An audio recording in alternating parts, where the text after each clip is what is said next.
Olá, seja muito, mas muito bem-vindo aos Caminhos do Direito. Esse é o primeiro vídeo de uma série de vídeos com vários profissionais que atuam na área do direito. Eu estou aqui com a Daniele, que é a nossa primeira convidada, e aí eu já explico como que vai funcionar esse bate-papo. Primeiro eu vou ler o currículo dela para que você possa ter ciência e para que você possa continuar esse vídeo até o final, que é uma história de uma profissional muito competente dentro do direito penal e para você acompanhar mais. Vamos lá. O nome dela é Daniele Galvão, ela é formada pela PUC do Paraná, pós-graduada em Direito Penal e Econômico pela Universidade de Coimbra, em parceria com IBC Crim, mestre e doutoranda em Direito Processual Penal aqui pela USP em São Paulo e advogada e professora tanto de graduação quanto de pós-graduação. Essa série de vídeos, só para eu explicar para vocês, é para você que está entre o primeiro ano do ensino médio até o terceiro ano, que não sabe, que não tem noção do que você irá fazer para o resto da sua vida, qual será a sua profissão. E aí todas as pessoas falam, se você não sabe o que você vai fazer, faça direito. Esse é o grande clichê que tem na sociedade. E aí esse vídeo também serve para você que está no quinto ano de direito e que também não sabe em qual área você irá trabalhar assim que se formar. Então vamos começar esse bate-papo. Daniele, seja muito bem-vinda aqui ao nosso canal. Eu queria que você falasse um pouco de como foi o seu ensino médio, se desde o primeiro ano você já tinha essa paixão pelo direito, que é o que a gente consegue visualizar hoje, que você é apaixonada pelo que você faz, mas como foi esse caminho até você chegar ao seu vestibular e as suas indecisões na vida de adolescente, enfim. Bom dia, Fernando. Obrigada pelo convite. De verdade, eu fico muito honrada de estar aqui e de fazer parte desse projeto, fazer parte especialmente desse primeiro vídeo. Eu fiz o ensino fundamental e ensino médio em Joinville, Santa Catarina, eu sou de lá, e era um colégio muito sério, muito rígido com relação a português e literatura. Então a gente tinha muita matéria realmente disso, inclusive estudava literatura portuguesa e eu gostava muito dessa parte, apesar de gostar muito de física, química e biologia também. E eu tinha muita dúvida realmente do que fazer, eu não tenho familiares na área do direito e tinha muita dúvida. E era uma cidade que na época não tinha vestibular em todas as áreas. A gente não tinha, por exemplo, medicina e cursos, algumas engenharias, então o vestibular que tinha mais difícil na cidade era de direito. E eu pensava, e isso era bem comum no meu colégio, o colégio incentivava de as pessoas, enquanto no segundo ano, resolverem fazer vestibular para ver como era a prova. Até porque a gente estudava em apostilas que não eram direcionadas ao vestibular. Era livre, apostila mais de teoria e não tanto de prova objetiva, como é o vestibular até hoje. E aí, muita gente da minha sala resolveu se inscrever para fazer vestibular no quê? No vestibular que era mais difícil da universidade até então, que era direito. E eu e alguns amigos passamos, nós estávamos no segundo ano. E eu continuava sem saber o que eu queria fazer. E aí todo mundo falava, mas se você não sabe o que fazer, por que você não faz direito? Falei, bom, então eu realmente não sei. Eu sei o que eu não queria, sabia perfeitamente o que eu não queria, que era medicina, odonto e veterinária. Então eu falei, vou prestar vestibular para direito e vou cursar um tempo. E aí combinei com os meus pais que eu sabia que eu não tinha essa certeza, mas combinei com meus pais que eu iria fazer. E aí foi isso que aconteceu. Eu fiz direito no vestibular no terceiro ano, passei tanto na minha cidade quanto em Curitiba, e os meus pais optaram para que eu fosse morar em Curitiba, pelo menos nesse primeiro ano, para ver se eu gostava da faculdade, se eu me adaptava, porque a gente toma essa decisão muito cedo, né? Então é uma indecisão que é comum. Hoje eu tenho primas na cidade e eu vejo que elas também têm a mesma indecisão. Então, a minha escolha por direito foi isso e eu realmente me apaixonei quando eu já estava na faculdade. Eu costumo dizer que quando a gente está no ensino médio e vai escolher a profissão, a gente não tem maturidade como pessoa, né? E aí, quando você chega no final da faculdade, você até adquire uma certa maturidade como pessoa, mas você não tem maturidade profissional para escolher a sua profissão de lá para frente, né? Se você vai pro direito penal, que foi o seu caso, pro direito civil, administrativo, tributário, enfim, um leque muito grande que o curso de direito traz pra gente. E aí, me chamou muito a atenção um ponto da sua fala que você falou que não tinha parentes que eram da área do direito. E isso é muito comum para as pessoas que estão escolhendo. Tem pessoas que já têm o pai que é um advogado, o pai que é um juiz, que é um promotor, e que segue os mesmos passos e que sabe ali aquele contexto, aquela realidade e já sabe o caminho das pedras, vamos dizer assim, né?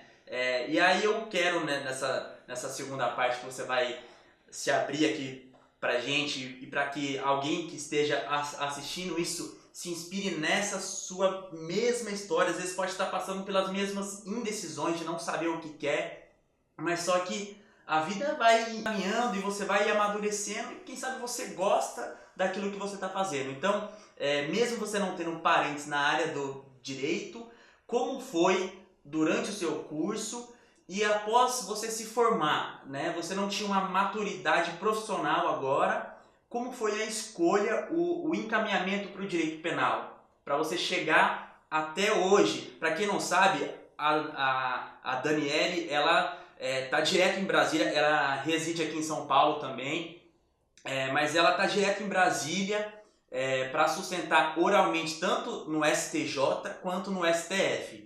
Então, assim, ela é uma advogada muito relevante nesse contexto de várias operações da Polícia Federal. Não vamos, por questões éticas, citar quais as operações que ela está advogando, enfim, mas é uma advogada muito relevante dentro desse eixo São Paulo, Brasília, Rio. Então, assim, é uma inspiração para que você que está assistindo possa tomar conhecimento dessa realidade, uma mulher no direito penal e que galgou um espaço na vida acadêmica e na vida profissional mesmo em si, muito grande. Então eu quero que você conte essa segunda parte de como foi e para que outras pessoas também possam se inspirar nessa segunda fase da sua vida. Eu entrei na faculdade e o primeiro ano de Direito é realmente muito diferente do que a gente vê no ensino médio, porque a gente sai de cálculo, fórmula, física, química e entra no primeiro ano, especialmente de Sociologia e Teoria Geral de Direito, que é muito diferente dessa questão do dia a dia mesmo do pré-vestibular, né? Do vestibular e pré-vestibular. E eu confesso que no primeiro ano não foi a paixão à primeira vista, assim, porque eu sentia muita falta. Primeiro, eu tinha mudado de cidade, eram novos amigos, uma nova casa, tudo diferente. E eu não tinha essa admiração pelo primeiro ano de Direito como eu tinha por outras matérias. Tanto que eu até resolvi fazer cursinho, um pré-vestibular junto com a faculdade para ver se eu realmente eu não tinha uma aptidão para fazer alguma outra coisa. E o engraçado foi que eu fui fazer cursinho achando que eu ia fazer engenharia química. Falei, não, direito não tem nada a ver comigo, eu vou fazer engenharia química, eu gosto de química orgânica, eu vou fazer engenharia química.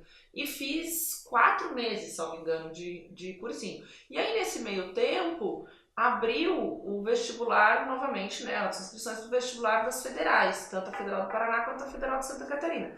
Eu pego a ficha de inscrição, que ainda era no papel, faz bastante tempo. E na hora de escolher o curso, eu fui lá e Direito. Então eu fiz pré-vestibular 4 meses para novamente prestar vestibular para Direito.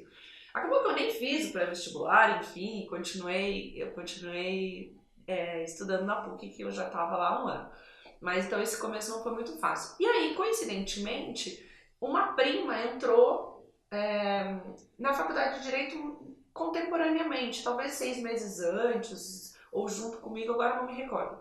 E eu falava pra ela, Camila, eu não sei se eu tô realmente amando como você tá amando. Ela falou assim, eu comecei a amar quando eu comecei a fazer estágio.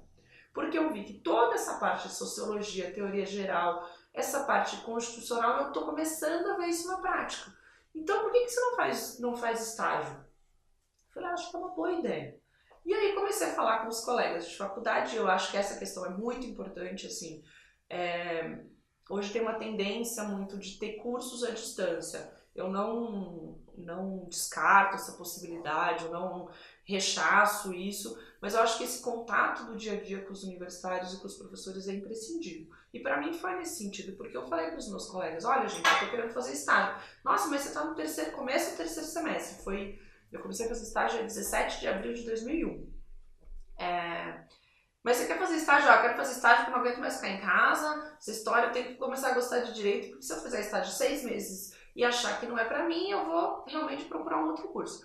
E aí foi a paixão, assim, a segunda vista, porque eu entrei num escritório, que era um escritório pequeno, era um escritório, eram 2 advogados e eu e mais uma menina de estagiária, e eu trabalhava de tarde, a Caroline trabalhava de manhã, e aí a gente tinha a possibilidade, além de ter uma vivência de ir no fórum, fazer carga de processo, ver os processos, acompanhar os andamentos e tal, e que nada disso era pela internet, era 99% físico, porque você ia com uma lista, ia lá, a gente brincava. Andava com aquele carrinho de processo. Eu andava com carrinho de processo, subia no Fórum Civil de Curitiba, tem 11 andares, então a gente... Geralmente as pessoas começavam pelo primeiro e iam até o 11º. Aí minha prima, que já estava 6 meses na minha frente, falou, não, você tem que ir até o 11º e vir descendo, porque aí você, em vez de carregar os processos para cima, você carrega os processos para baixo. Aí eu falei, faz todo sentido. Então a gente passava a tarde no fórum, e isso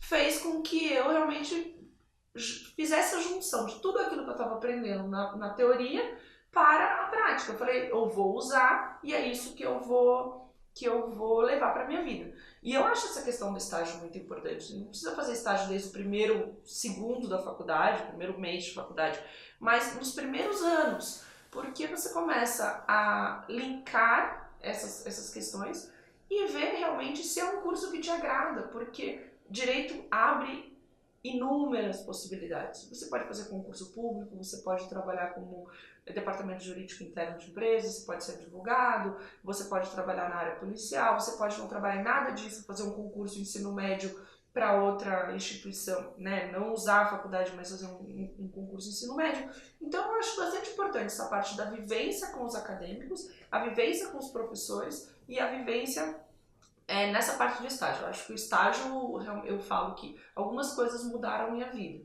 O estágio foi uma delas. Eu fiz estágio durante 4 anos no mesmo escritório. Eu tive essa oportunidade de ficar, na época, nesse mesmo lugar. E dentro desse escritório eu acabei conhecendo algumas áreas, porque era um escritório pequeno, mas que atendia algumas áreas. Então era um escritório que fazia, inicialmente, quando eu entrei, criminal e civil, e uma parte trabalhista. Então eu fazia, tinha dia que era ir no fórum criminal, cuidava com o sócio do criminal, e no civil e no trabalhista com a sócia do civil e do trabalhista. Então eu tive essa vivência dessas áreas. E comecei a ver o que me agradava de matéria e o que não me agradava.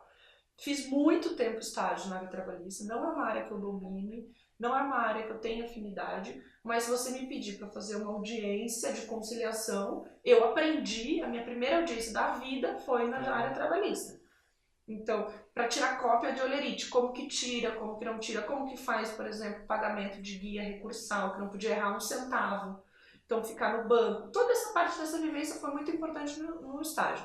E aí, no mesmo estágio, eu tive a oportunidade de lidar com essa área criminal, porque uma parte do escritório era no criminal. Então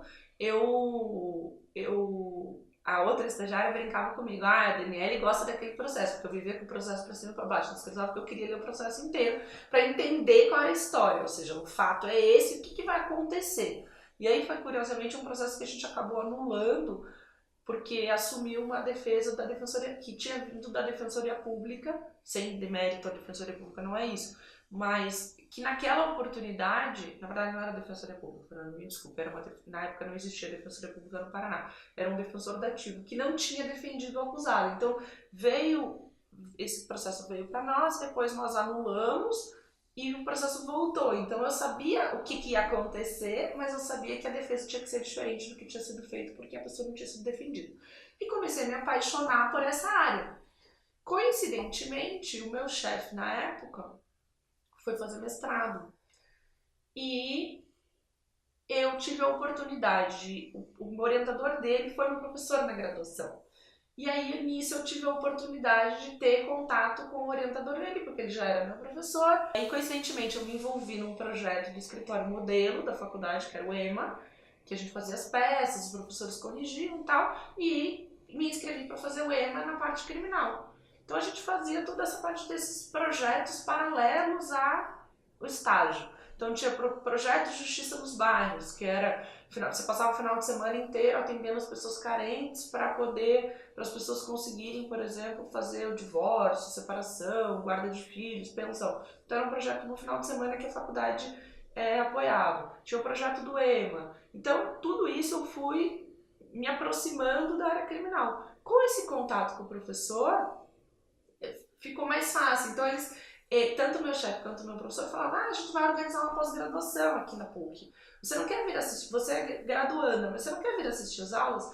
Então, assim, foi o que eu tiro dessa minha história de ensino médio, começo da faculdade até o meio da faculdade, eu tive uma excelente oportunidade, não vou dizer que não teve mérito meu também, porque eu suei sangue, como dizia um amigo meu da faculdade, ele falava, você tem que suar sangue, meu filho, você tem que trabalhar, você tem que estudar, você tem que fazer tudo ao mesmo tempo.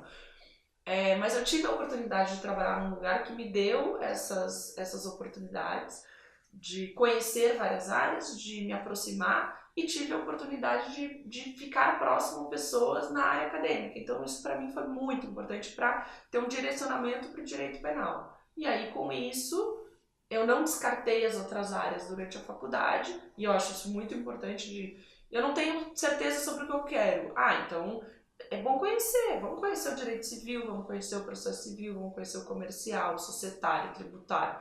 E isso a gente só é possível não só com as matérias, né?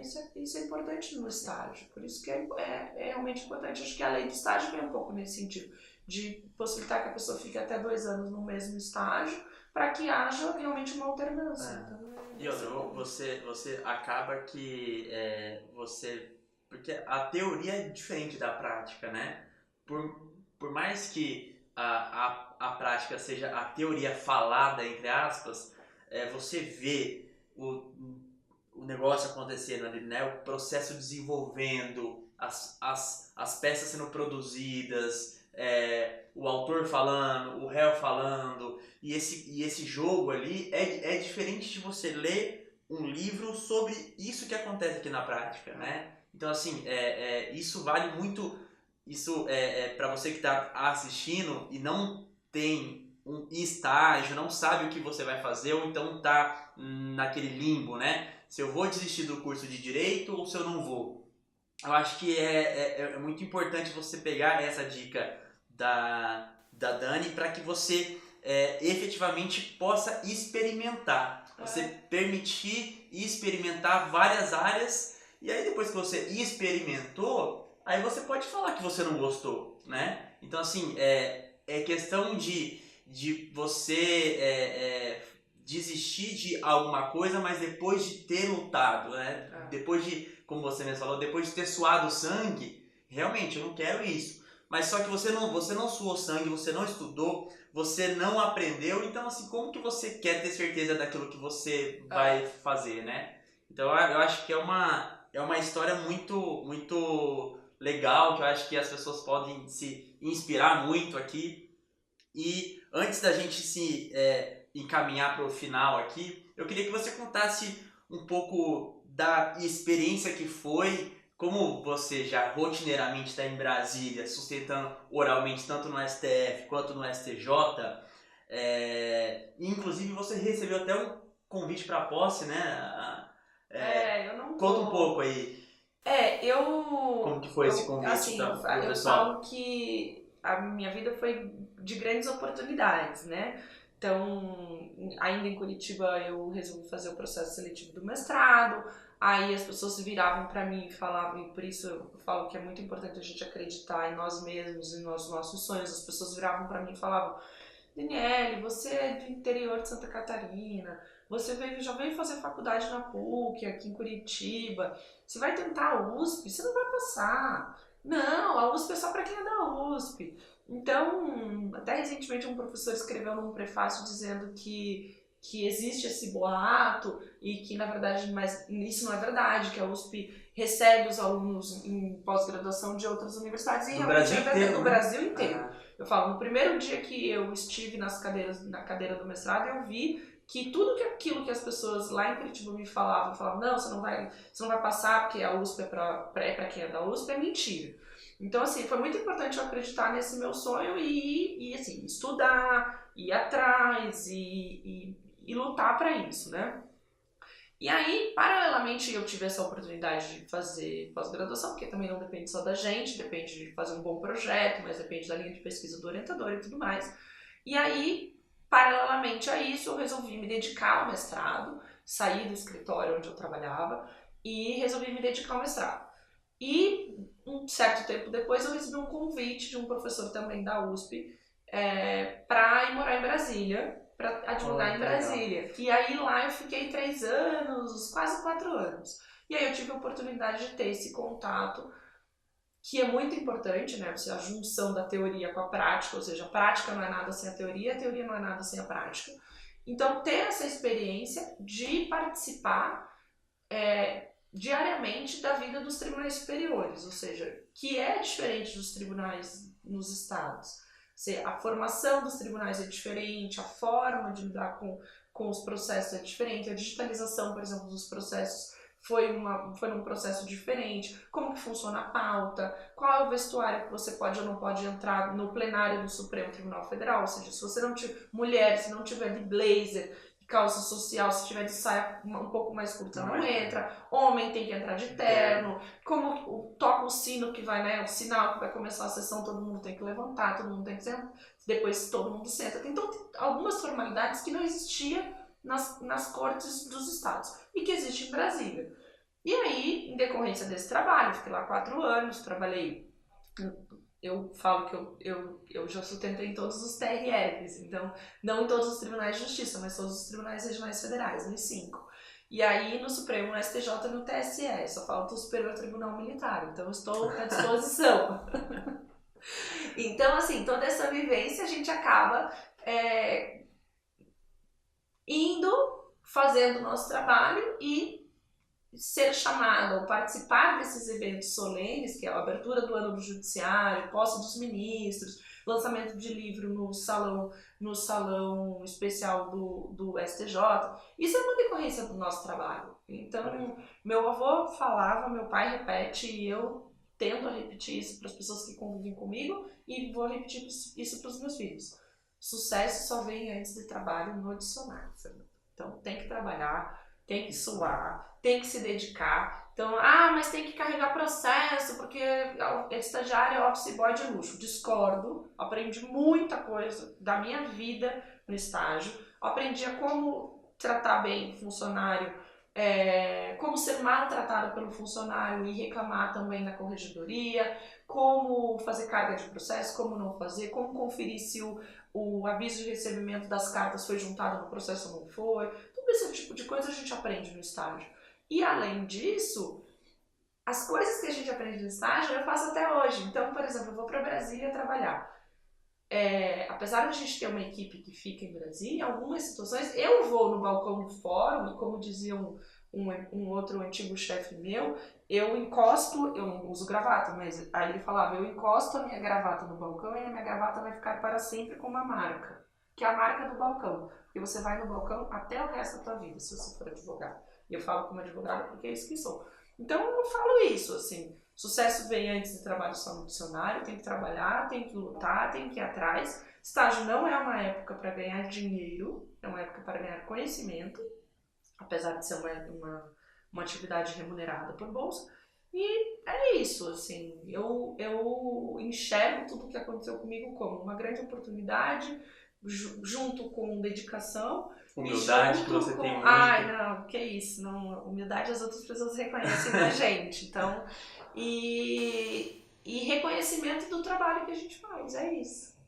Que bom, mas enfim, a Dani, ela tem uma história aí, ela já está como advogada aí no mercado há 12 anos, é uma pessoa muito humilde, muito querida, eu tô tentando também entrar aqui na USP, e ela, por ser uma doutoranda, você acaba que você cria uma barreira com quem está tentando entrar, com quem está no doutorado, né? E aí a Dani, ela me recebeu assim de braços abertos, foi uma pessoa das várias que a gente podia ficar citando nomes aqui, né? Mas assim, várias pessoas que inspiram a gente a continuar nesse caminho, né? Ela já está nessa vida acadêmica há 11 anos, por aí.